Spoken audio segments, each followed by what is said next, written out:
Bougiewild, Bougiewild, Bougiewild, Bougiewild, Bougiewild, Bougiewild, Bougiewild, Bougiewild. I said the universe gave it to me. I said the universe gave it to me. Bougiewild, Bougiewild, Bougiewild, Bougiewild, Bougiewild, Bougiewild, Bougiewild, Bougiewild. I said the universe gave it to me. I said the universe gave it to me. Bougiewild can't be boxed. I'm free to be me. I'm living life, creating legacy. I'm living my dream. They call me extra. They say I'm doing too much. I'm just bougiewild. Cause I'm classy with some style. Bougiewild, bougiewild, bougiewild, bougiewild, bougiewild, bougiewild, bougiewild, bougiewild. I said the universe gave it to me. I said the universe gave it to me.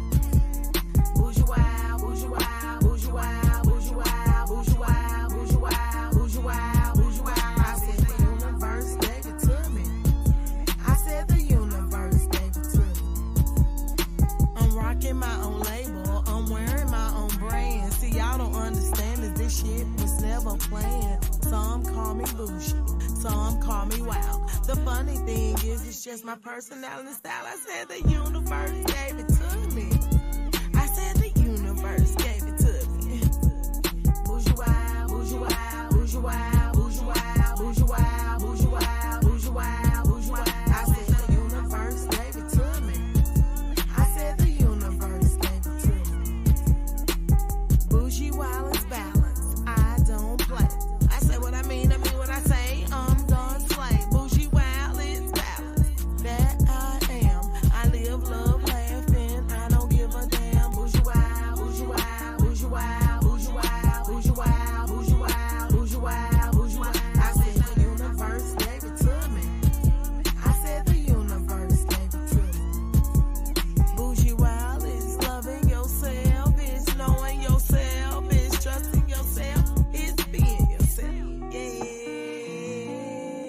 Hey. Bougiewild is loving yourself. It's being yourself. It's being yourself. It's expressing yourself.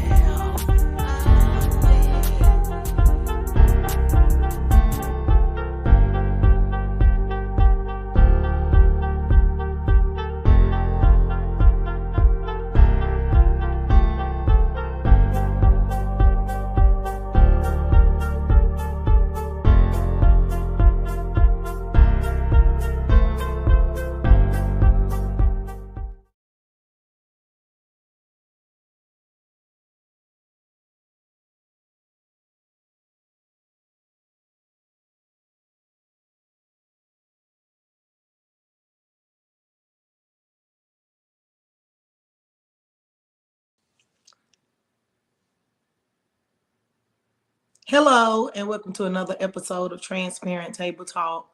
As you all are aware, Transparent Table Talk is a place where we talk about life from a humble, transparent, and a vulnerable place. The purpose of the show is to bring awareness to topics and things that we go through in life that's not ordinarily talked about due to shame and blame. You guys, make sure you all go check out bougiewild.com. Without Bougiewild, the support of bougiewild.com, this show would not be possible. So make sure you go check out the bougiewild.com website to get some of the Bougiewild gear. You know, Bougiewild is a can't be box, free to be me, empowerment, entertainment, fashion, as well as transparent table talk podcast, which you can find on Spotify. So let's get into tonight's show with introducing our guests.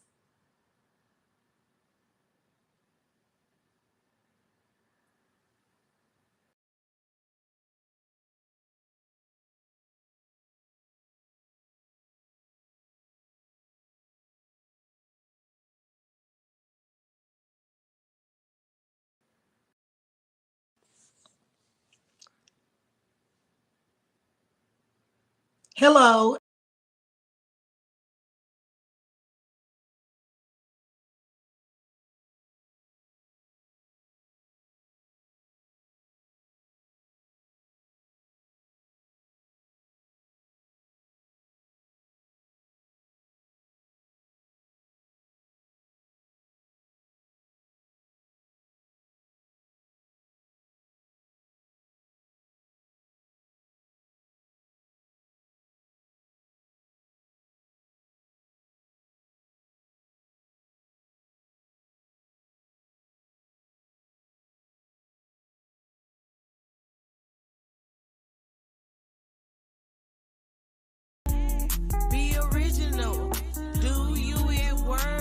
funny thing is, I said the universe gave it to me.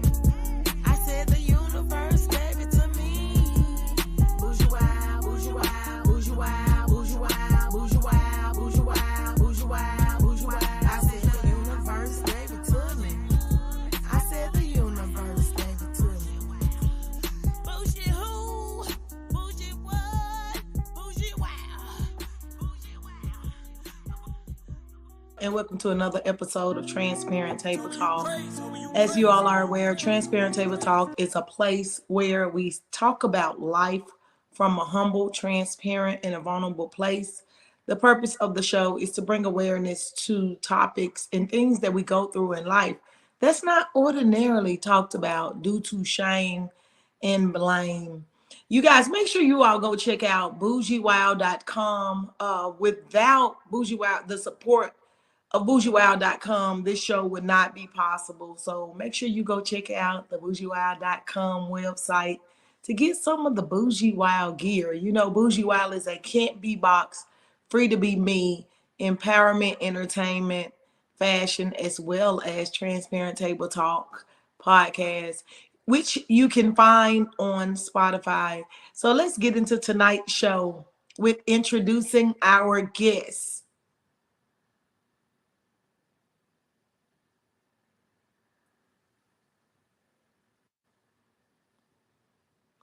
Matthew Dickson helps people with mental illness in developing countries so that they can get access to basic mental health through his Mind Aid platform. Mind Aid is the world's first website with all the groups helping people with mental illnesses in developing countries on one site. They are otherwise scattered across the web. These organizations use models of basic mental health care and low-cost, proven effective, and scalable. Some of these organizations have been endorsed by Bill Clinton, Forrest Whitaker, Arcade Fire, Ashley Judd, as well as Robin Williams' son, Zach Williams, and Tim Shiver, founder of Special Olympics. Matthew has successfully recovered from schizophrenia and has bicycled across Canada.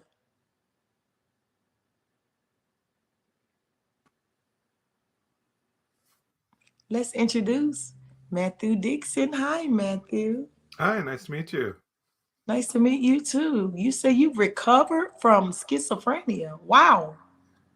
Wow. Yeah, yeah, it's Wow. I'm feeling pretty darn good. Yeah. Wow. I'm like, wow. My show is different.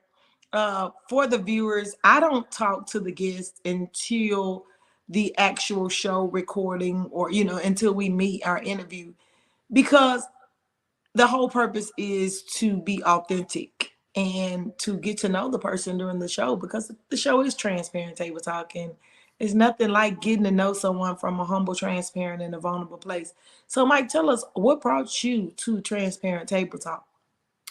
Well, we met in a Facebook group, and I'm looking for podcasts to be on, and was happy to be on yours. So thanks for having me on. Yeah, I'm trying to get the word out more about mental health, and yeah, so many people are suffering, and I'm happy to be up talking about it. I know not everybody wants to go up public speaking. So many people are afraid of it, but I'm very happy to. So I'm trying to take advantage of that.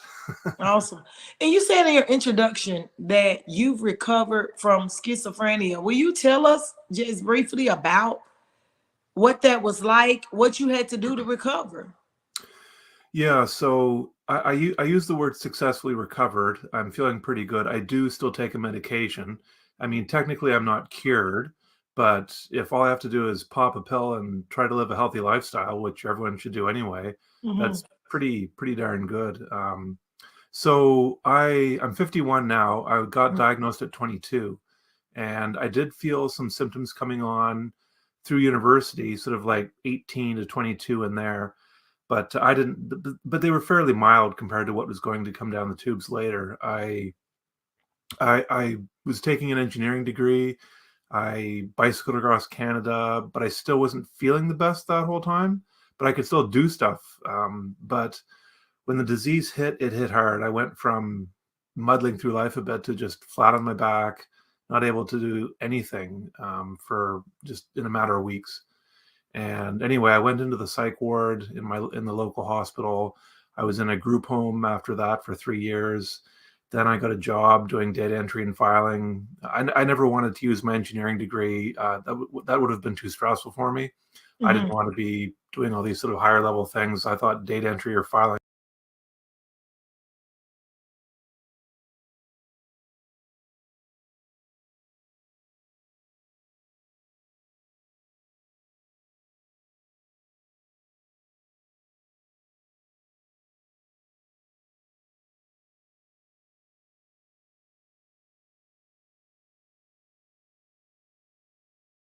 I might be able to do that.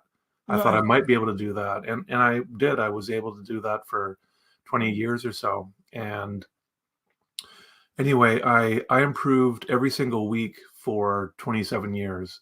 I noticed an improvement in my health. It was just a long, slow, steady climb up. It doesn't mean it was easy. Mm-hmm. I had ups and downs throughout my life, like anybody would over 3 decades. But there was a constant progression of getting better, and it was kind of like the carrot in front of the horse. You just keep going. It's almost there. It's almost there. You just keep going. Mm-hmm. And yeah. So, Mike, because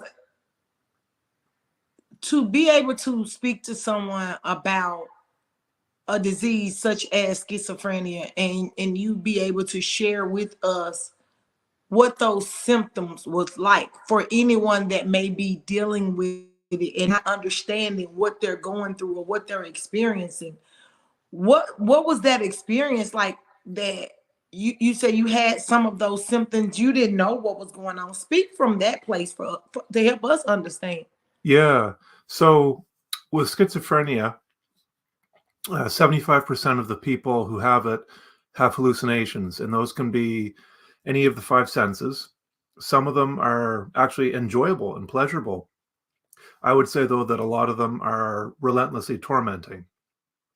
Like you can have a voice in your head that just insults you, verbally abuses you all day long from the moment you wake up till you fall asleep. Like when you're tying your shoes, when you're brushing your teeth, it just never stops for years. It's okay.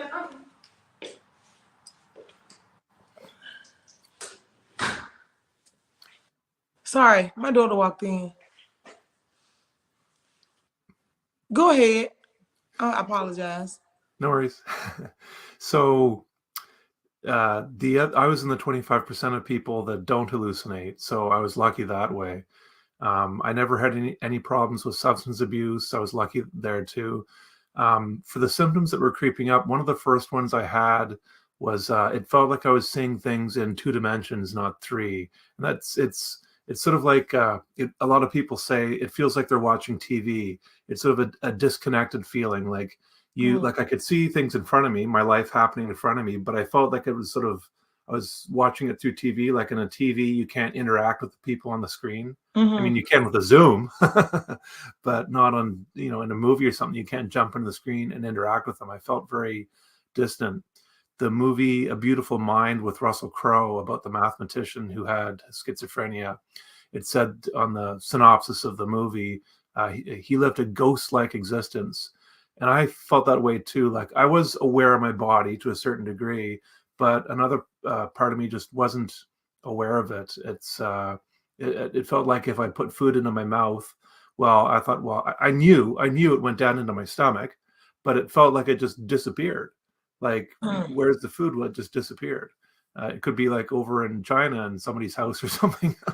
mm, It's this kind of trippy stuff like that. I never disorganized thinking is another symptom of schizophrenia. It's hard to just organize thoughts in your head. You do get a sort of racing thought thing too going on, but it's hard to just organize stuff. But at the same time, people will tell you that as much as their thoughts are messed up, they still have another part of their brain that works fine, and another part of your thoughts that are working fine. Like I'd wake up in the morning and I'd think, okay, what do I want to do today? Do I want to go for a walk? Do I want, what am I going to have for lunch? Maybe I should go back to school. I'd have big thoughts and small thoughts. So I could still I could still think about a lot of things, but it was sort of a feeling of shouting into a tornado.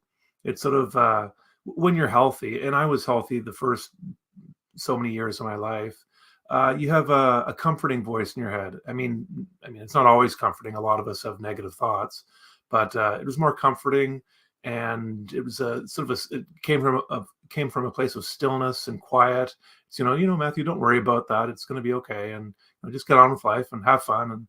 But that voice sort of just goes out the window. It turns more into like a battle voice, like warrior voice, like, come on, Matthew, you got to keep doing this. Come on, keep going.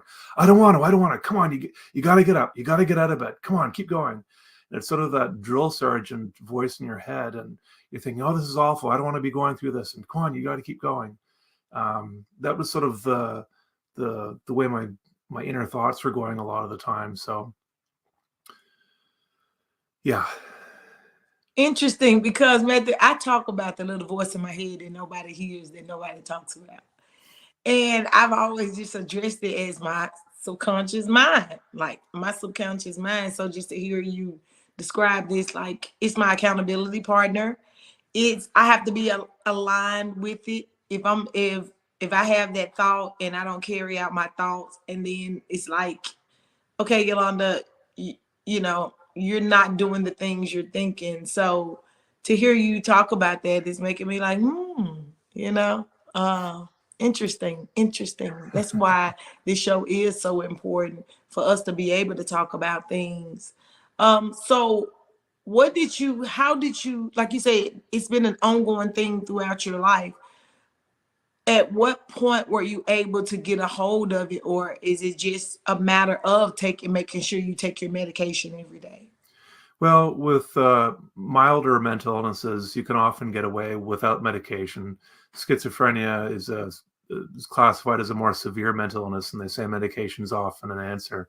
I don't really talk a whole lot about medication. I don't really know the pros and cons, and I know for me, if I took a medication and it helped. I mean, it worked glacially slowly, but I stayed on it because it was one of the few things I could do that would actually alleviate the pain to a certain degree. And in the early years, if I didn't take my medication, I'd forget. But once a year, I forget, and I would feel it the next day. I'd feel different. I'm like, okay, Matthew, you got to keep taking that. You don't want to miss it. And now if I miss it, I don't notice anything the next day, but I've never gone 2 days without taking it my entire life. But yeah, I will say one thing about the hallucinations. There's a thing called avatar therapy, and it works in a matter of weeks to get rid of hallucinations. It doesn't work for everybody. It works partially for some people, but what they do is you go into a room, there's a computer there with an avatar on the screen. You doctor up the avatar so that it represents your own hallucinations. And a therapist in the other room, who you can't see, talks through the computer, through your avatar, to you. And the basis of this is they get you to stand up to your hallucinations, talk back to them, and not let them control you anymore. You stand up to them.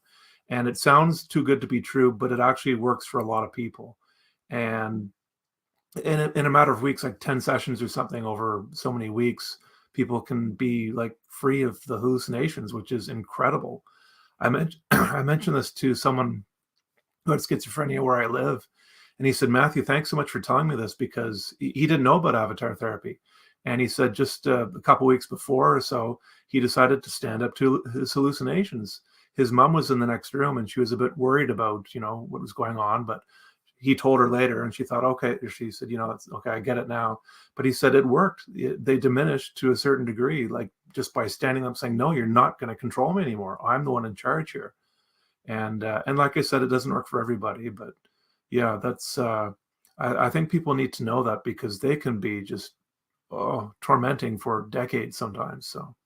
So for individuals who are dealing with these symptoms and are dealing with shame or embarrassment to tell someone, being that you have experienced that, what is that conversation you would have with them? One of the first things I wish I knew, I didn't know this for about 7 years or so. The stats are, I'm 22. I didn't know anything about schizophrenia or mental illness, didn't know about antipsychotics. And they walk up to you and they say, "We think you've got schizophrenia." I'm like, "Well, what's that?" And I didn't know if that meant I was violent. I've never been violent in my entire life. I don't. I'm Canadian. All my friends played hockey. I never wanted to because I didn't like all the fighting. And then you've got this disease, and I thought, well, what's happening here? I've got schizophrenia. Does that mean I'm going to be violent? It was scary. I'm like, so I was like, it was just very confusing. I'm like, am I going to hurt somebody? This is horrible. This isn't me. I don't hurt people. What's going on here? And I never had any thoughts of hurting people when I was sick with schizophrenia, never. And anyway, it was about 7 years or so, and I saw the stat that said people with schizophrenia are no more prone to violence than the rest of the general population. I was like, oh my gosh, thanks for telling me. Another part of me said, well, why didn't anybody tell me sooner? Holy smokes, worried about that for years. And violence is difficult to define, they say. There could be kicking, biting, scratching, psychological violence. The stats are, depending on how you define it, about 2% of the population is violent. And it's the same for people with schizophrenia, about 2%. Here in Canada, the British Columbia Schizophrenia Society says that people with untreated schizophrenia can be more violent than normal. And I don't know what that stat is. I don't know if they're like 3%, 4%, 10%. I'm trying to find out what that stat is. But overall, for the schizophrenia affects 1% of the population worldwide. And for the 80 million people worldwide who have schizophrenia out of a population of 8 billion, that's a lot of people. And a lot of us haven't hurt anybody, don't want to, never do. And it's almost ridiculous, really, the fact that we have to just be quiet about it, not talk about it. And things are getting better. I mean, the last 10 years, we've been talking about mental health so much more. And then with the pandemic, we've been talking about it so much more, even more. But schizophrenia still isn't out in the open where it should be. But it's really, I'm thinking like it's ridiculous. It's like saying, okay, you're left-handed. Whatever you do, don't tell anybody when you go out into public. Don't tell anybody that you're left-handed. Don't, because they might think you're violent and going to like hurt them. It's like, why did I have to live this way for 30 years? Right. Yeah. Right. But on a positive note, thank you for being transparent and bringing awareness to us, because we do need to be informed as a society, and we do need to be educated so that we can be all inclusive. Mental illness has just been something for so long that we treat as a taboo subject because we don't know. Fear, doubt, and insecurity causes us to shy away from things. And when we are informed, that awareness make us understand things from that perspective, to where, we need to be informed. We need to be informed. So, Matthew, tell us about your organization and what you do. What have you taken this and turned it into? Let me hear about that. Well, it all started, little did I know, but my very worst year, in 1994, a lady saw me walking down the street, and she said I looked like I was walking through a world of flying glass. And I was like, yeah, thanks for noticing, because that's exactly how it felt. I felt like I was being bombarded by like just stimuli, audio, visual, just I felt like I was in a war zone. And my heart went out to people who live in actual war zones or extreme poverty and have mental illness, and it would be untreated mental illness at that. I was going through treated mental illness the whole time. Yeah. I'm like, what some people have to go through is unthinkable. And I don't know why, but I never went looking for content online for mental health in developing countries. And then in 2017, this TED Talk by Vikram Patel burbled up into my Google feed. and it was about mental health in developing countries. And so I started researching it more after that, and I found, well, there are groups helping the cause. There are groups using models of basic mental health care. These models are low cost, proven effective, and scalable, and the World Health Organization is trying to figure out the best way to roll them out to the masses. In the meantime, I found these groups that are using these models, and they've been helping thousands of people for years now get their mental health back and get on with the other things they have to do in their life. And but they're scattered across the web. So I thought, well, why don't I make a website where it's kind of like a hub where all these groups are on one site? Because I mean, if you wanted to donate to somebody in Uganda, say, to help with depression or anxiety or bipolar, where would you go? Well, go to MindAid, my website, and I've done all the digging for you. And I keep finding more groups as time goes on, and I keep adding them to the site. But yeah, I'm I'm a little proud of that. I did that myself. Awesome. Awesome. You should be. You should be, to take something that you've experienced and say, let me go out here and be this platform for the world, for the world. And what's the name of that website? How can we find it? Yeah, it's mindaid.ca, mindaid.ca. Okay. I like that. I like that. So, I mean, because I mean, you're educating me today. Let me, like I said, I speak from a humble, transparent, and vulnerable place about life. And when we talk about mental illness, it's something that as a society, we don't seek understanding. We only seek, like, nobody really things us to know, or what, how, or what we should go research. Like, being that voice for the mental illness and on this platform, what is it that you would like to speak from a humble, transparent, and a vulnerable place to the audience? I want people to know that you're capable of so much more than you think you. For people who know, you know how difficult it can be, and you may be wanting to give up. It's documented now that people who've attempted suicide often regret it afterwards, and often instantly regret it. So Kevin Hines, he's a suicide prevention advocate. He jumped off the Golden Gate Bridge and survived. And he said he instantly regretted it. So he was standing on the bridge, and his thoughts were, I give up. There's nothing I can do. I've lost all hope. And in an instant later, his thoughts went to, I want to live. I want to live. I want to see my friends, my family. I want to keep going in life. His brain chemistry switched in a split second. So, I mean, it's when you think there's no hope left for you, I call it hope beyond hope. There are other things that are keeping you here, and your brain can play tricks on you so slyly, so badly.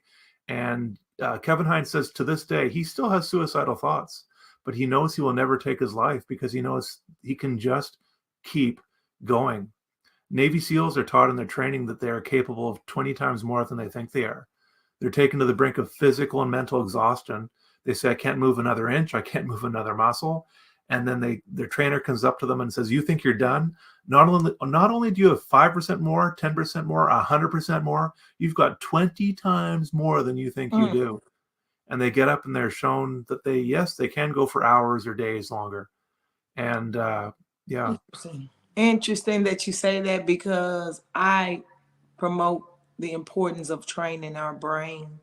And I do daily with listening to different audio things, reading different things, because this show was created due to my own life experiences, having been raised in a poverty mindset, inner city Memphis, and the conditioning of our minds from infant to young adults is conformed to a lot of our environment, our experience, and our exposure.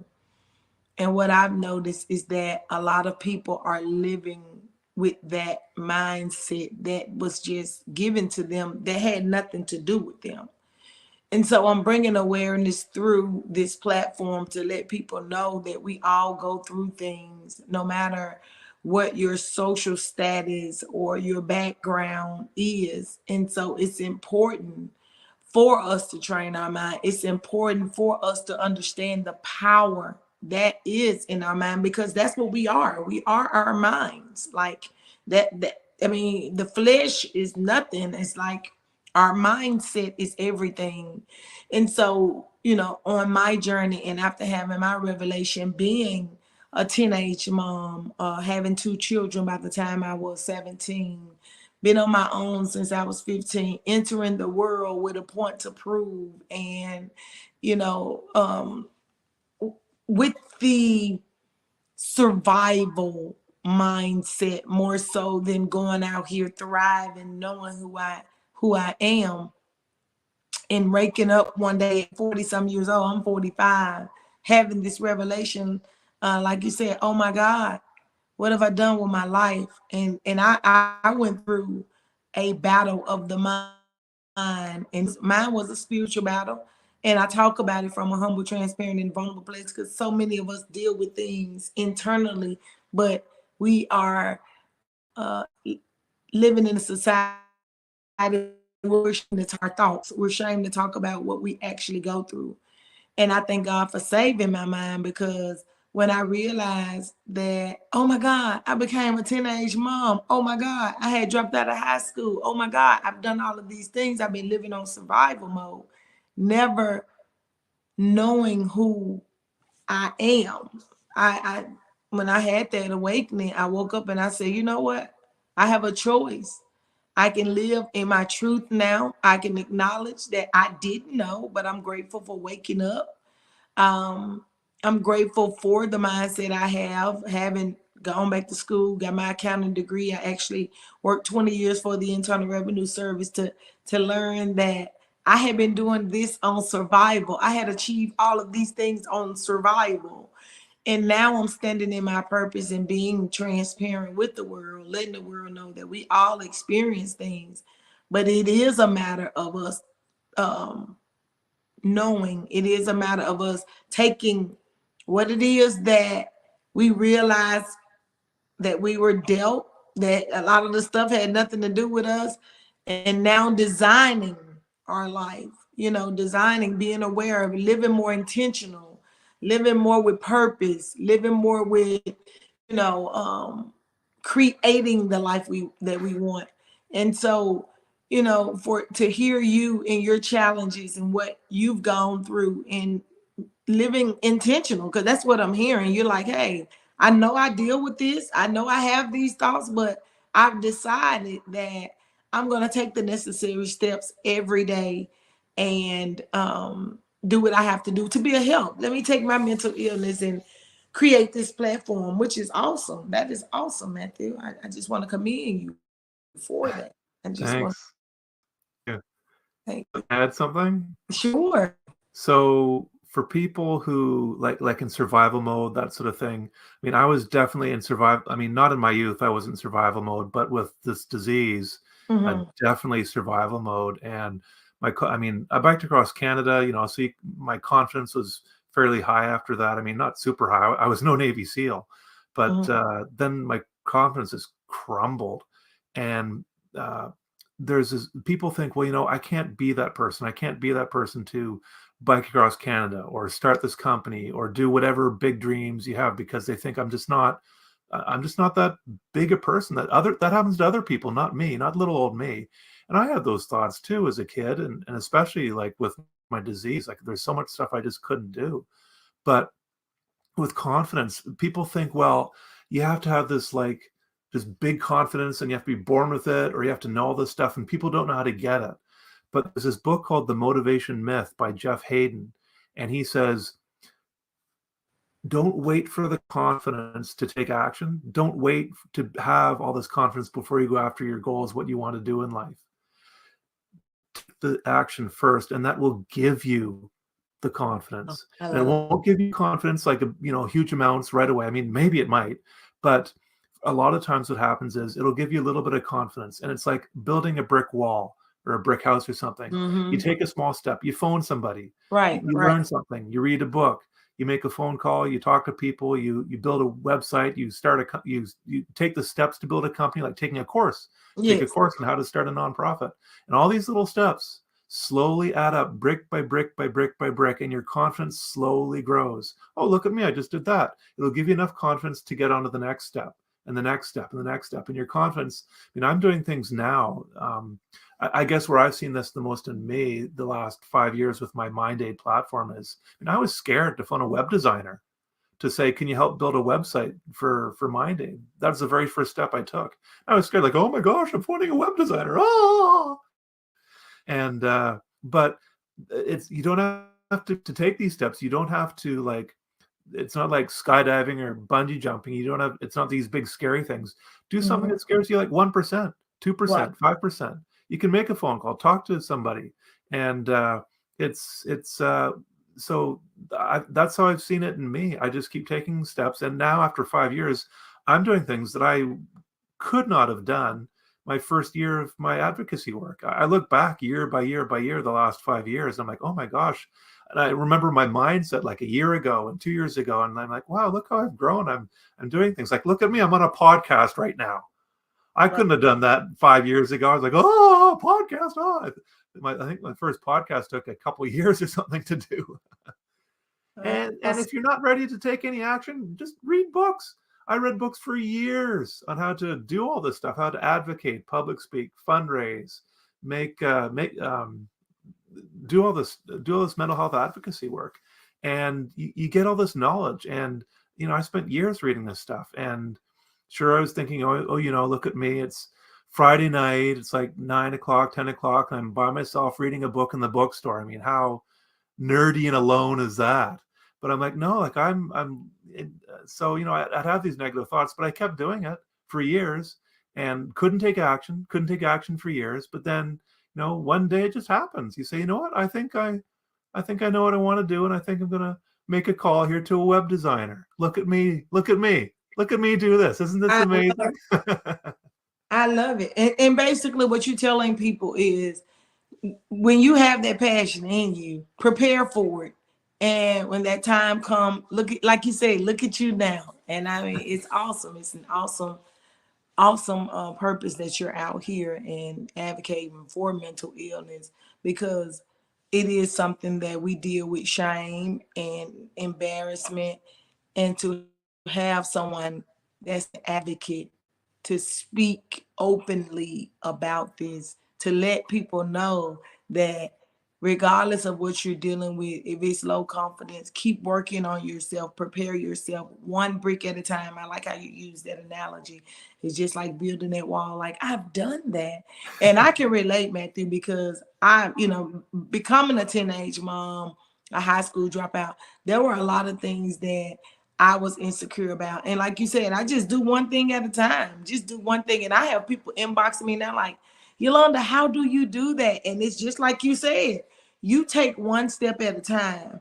And as you take those steps, before you know it, like you say, your confidence is built. Like, I can do that. Like, it really does give you that reassurance in your own spirit that I can do this and I can do more. So I can definitely relate to your journey, and thank you for like I said, I can't thank you enough for being an advocate out here for mental illness. Before we close this thing out, is there any other thing you would like to add? Is there any conversations that you would like to have with people that you wish somebody would have had with you? Is there any advice you would give anyone that's dealing with mental illness on what they can do daily to deal with it and remain healthy? Yeah. So for people think, well, I've got depression or anxiety and there's nothing I can do about it. I mean, and yes, you probably won't get fixed right away. Like, I mean, it might take months or years, whatever. But there is a part of your brain that's the same in everybody. And there are thoughts that you can change. Even like for me, I had schizophrenic thoughts. So there's nothing I could really do about that. But there's other thoughts I had, like sort of beliefs and mindsets that I could change. And I could change them slowly. And a lot of it was educating myself, reading on how to think better, like, books by Navy SEALs and top CEOs and Olympic athletes. So what do they think about? What's their mindsets? So for years, I'd read these books and learn stuff. And yeah, I did change a lot of my inner workings in my head and got stronger and more confident. But the schizophrenia was still there. Like, it was still there, and it was slowly improving. But so that's what I want to tell people, is that you can, there is stuff in your brain, in your head, even though you've got a mental illness, that you can change. Like today, if you read a book and get an insight into something, oh, I never thought about that. My thought patterns were like this before my whole life. But now I know how to think better because this Olympic athlete thinks this way. Oh, so that's how they think about things. So on my website, I've got a list of my best mental health tips, and I'm really proud of that. It's a quick and dirty way to get into my head quickly for all the things I've been reading, because I've been reading books for over 20 years. And it's a list of my top books that have helped me the most. There's a brain health CD. You can get it on iTunes too, I think. It helps you with overall brain health. It's just songs you listen to. And there's some articles there, but I'm really proud of that.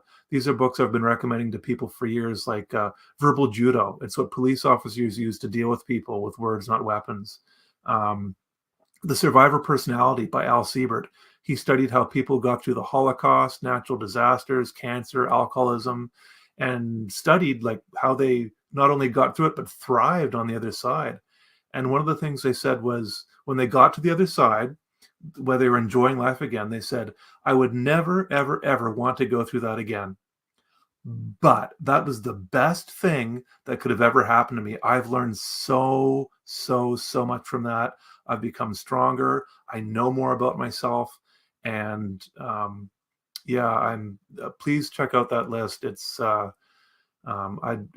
There's resources there for schizophrenia, and there's a lady in Alberta, Canada, Lauren Kennedy. She has a Living Well with Schizophrenia YouTube channel.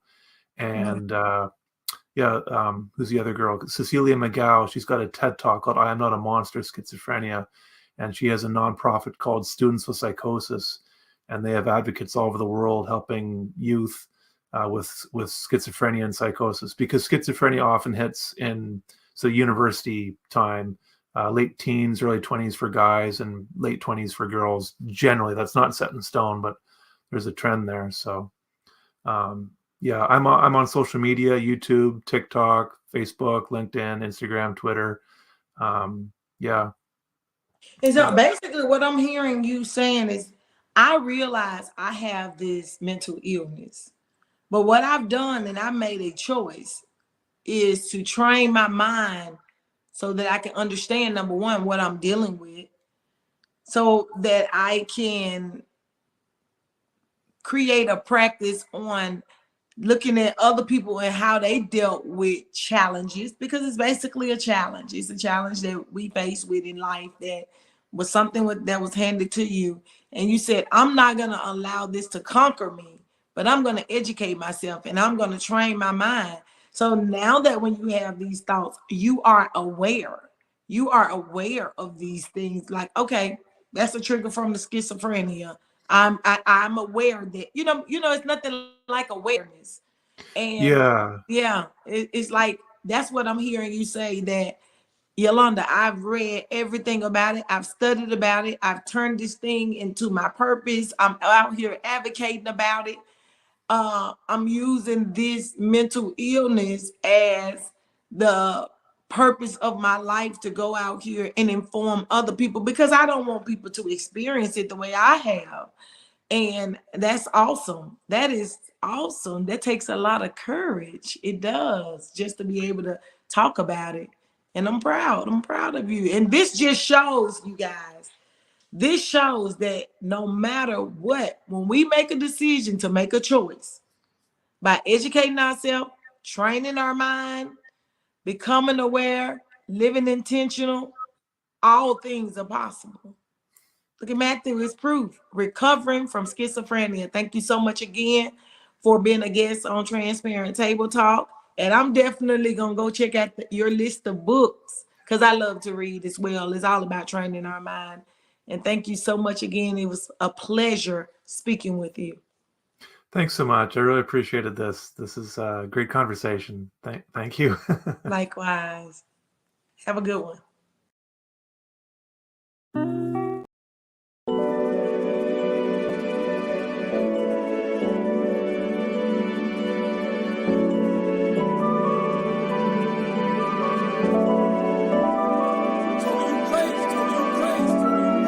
to be me, it's what you see in my energy. I'm real with myself, I don't conform to society. I'm free to be me, it's the only way for me to stay true to my